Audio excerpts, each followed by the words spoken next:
हमारे देश में आज भी अधिकांश बच्चियां पढ़ाई तो शुरू करती हैं, लेकिन ऊंची कक्षा में जाते जाते उनके माता पिता के पास आगे पढ़ाने के पैसे नहीं होते और बच्चियों को पढ़ाई के बीच में ही स्कूल छोड़ना पड़ता है।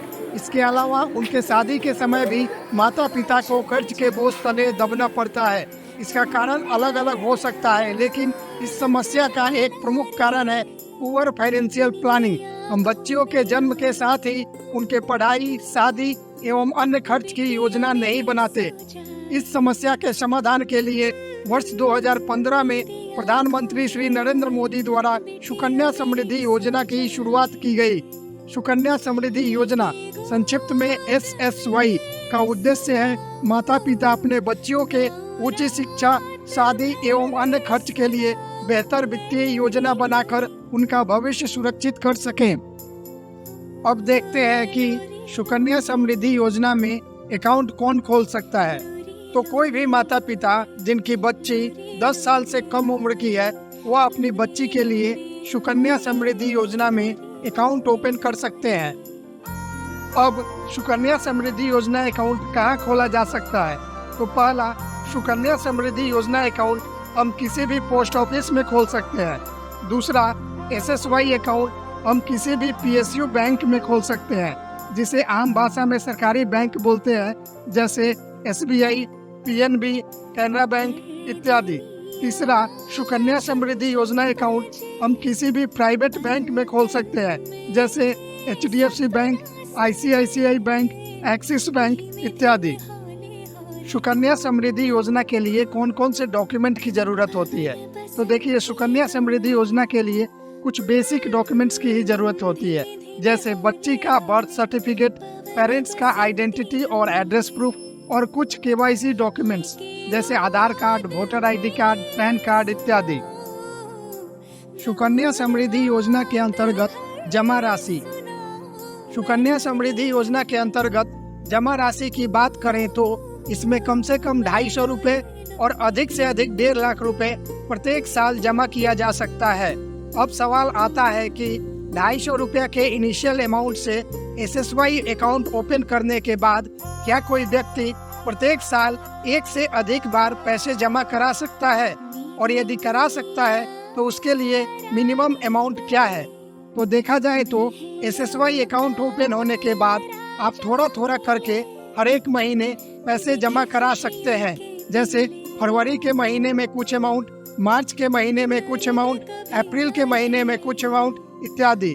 और उसके लिए मिनिमम अमाउंट है 50 रुपये। है ना यह बहुत छोटा अमाउंट? तो इस तरह सुकन्या समृद्धि योजना में कोई भी व्यक्ति जो 10 साल से कम उम्र की बच्ची का माता पिता है, पैसे इन्वेस्ट कर सकता है।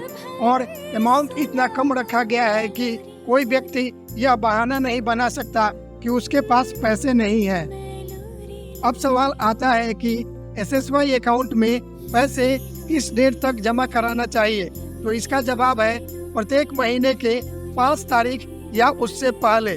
उदाहरण के तौर पर यदि हम फरवरी महीने में कुछ पैसे जमा कराना चाहते हैं तो उसे हम 5 फरवरी या उससे पहले जमा करा लेंगे, क्योंकि यदि हम 6 फरवरी को उसे जमा कराते हैं तो हमें उस अमाउंट पर फरवरी महीने का इंटरेस्ट नहीं मिलेगा। और यह नियम SSY अकाउंट के हर एक डिपॉजिट के लिए लागू होता है। तो हम यह हमेशा सुनिश्चित करेंगे कि SSY अकाउंट में जो भी अमाउंट जमा करना है उसे प्रत्येक महीने के 5 तारीख या उससे पहले जमा करा देंगे। सुकन्या समृद्धि योजना का ब्याज दर और मैच्योरिटी पीरियड।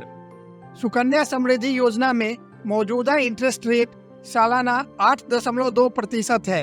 हालांकि यह समय समय पर गवर्नमेंट नोटिफिकेशन द्वारा चेंज होते रहता है। SSY अकाउंट के मैच्योरिटी पीरियड की बात की जाए तो यह अकाउंट ओपनिंग के 21 साल बाद मैच्योर होता है।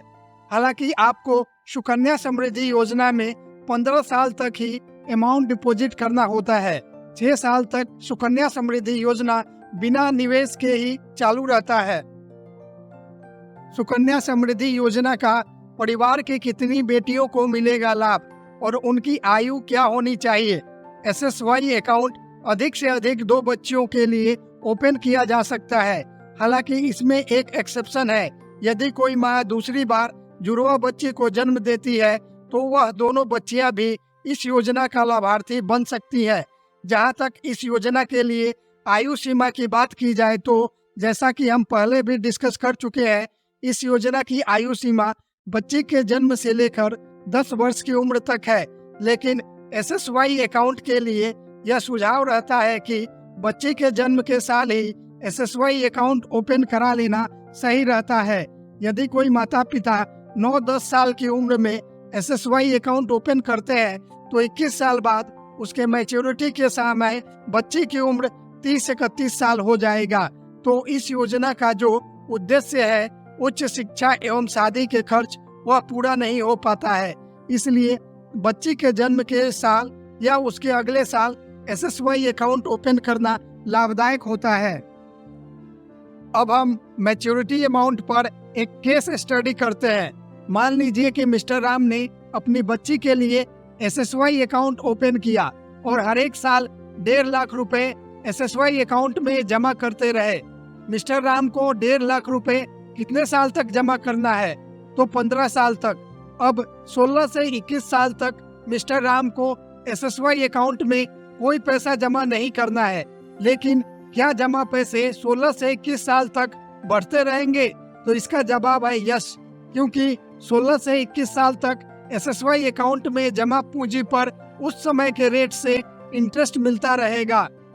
तो अगर कोई व्यक्ति 1.5 लाख रुपए प्रत्येक साल SSY अकाउंट में जमा कराता है तो उसे मैच्योरिटी पर अगर हम 8% के इंटरेस्ट से कैलकुलेट करें तो लगभग 60 से 65 लाख रुपए मिलते हैं। अब हम देखेंगे कि सुकन्या समृद्धि योजना से मिलने वाला रकम टैक्सेबल है या टैक्स फ्री। तो सुकन्या समृद्धि योजना EEE यानी एग्जेम्प्ट कैटेगरी में आता है। एग्जेम्प्ट का मतलब होता है मुक्त करना या छूट प्राप्त। अब हम एक एक करके देखेंगे कि तीनों एग्जेम्प्ट क्या है। पहले एग्जेम्प्ट में सुकन्या समृद्धि योजना में निवेश की गई राशि इनकम टैक्स एक्ट 1961 के सेक्शन 80C के अंतर्गत एग्जेम्प्टेड है। दूसरे एग्जेम्प्ट में सुकन्या समृद्धि योजना में मिलने वाला इंटरेस्ट भी एग्जेम्प्टेड है। तीसरे में मैच्योरिटी अमाउंट भी एग्जेम्प्टेड है। तो इस तरह सुकन्या समृद्धि योजना EEE के अंतर्गत टैक्स फ्री है। अब हम जानेंगे कि सुकन्या समृद्धि योजना में जमा पैसे कब निकाला जा सकता है। तो जैसा कि हम सभी जानते हैं कि सुकन्या समृद्धि योजना 21 साल पर मैच्योर होता है, यानी अकाउंट ओपनिंग के 21 साल बाद हम पूरा पैसा एक साथ निकाल सकते हैं।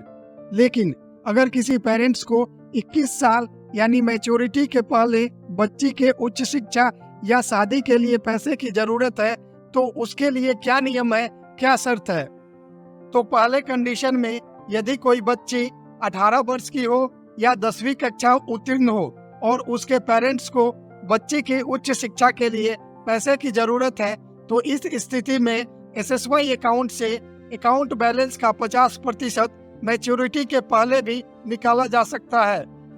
दूसरे कंडीशन में यदि कोई बच्ची 18 वर्ष या उससे अधिक की हो गई हो तो उसके शादी के लिए SSY अकाउंट क्लोज करके पूरा पैसा निकाला जा सकता है। तीसरे कंडीशन में यदि बच्ची को कोई ऐसा बीमारी डायग्नोस होता है जिसमें जान का खतरा है तो उस स्थिति में SSY अकाउंट ओपनिंग के 5 साल बाद भी बंद किया जा सकता है। हमारे पास बहुत क्वेरीज आती है कि PPF अकाउंट और SSY अकाउंट में कौन बेहतर है। तो आइए दोनों योजना के कुछ फीचर्स की तुलना करते हैं। बात किया जाए करंट इंटरेस्ट रेट का तो PPF अकाउंट का इंटरेस्ट रेट है 7.1%, वहीं पर SSY अकाउंट का इंटरेस्ट रेट है 8.2%। तो क्लियर है SSY अकाउंट बेहतर है। लेकिन रुकिए, SSY अकाउंट आप तभी ओपन कर सकते हैं जब आप 10 साल से कम उम्र के बच्ची के माता पिता हैं। वहीं पे PPF अकाउंट कोई भी व्यक्ति ओपन कर सकता है। अब दोनों योजना के कुछ और फीचर्स आप स्क्रीन पर देख सकते हैं, जैसे minimum deposit, maximum deposit, lock in period, tax benefit, loan facility. Loan facility में हम पीपीएफ अकाउंट से लोन ले सकते हैं, लेकिन एसएसवाई अकाउंट से पेरेंट्स लोन नहीं ले सकते हैं। तो इस तुलनात्मक अध्ययन के बाद आप आसानी से निर्णय ले सकते हैं कि दोनों योजना में बेहतर कौन है। आप अपने बच्चे के बेहतर भविष्य के लिए सुकन्या समृद्धि योजना अकाउंट ओपन कर सकते हैं और आप अपने बेहतर फाइनेंशियल प्लानिंग के लिए इस चैनल को सब्सक्राइब कर भोजपुरिया निवेश मंत्रा परिवार का हिस्सा बन सकते हैं। मिलते हैं ऐसे ही कुछ नॉलेजेबल वीडियो के साथ। तब तक के लिए टेक केयर, बाय बाय, जय हिंद।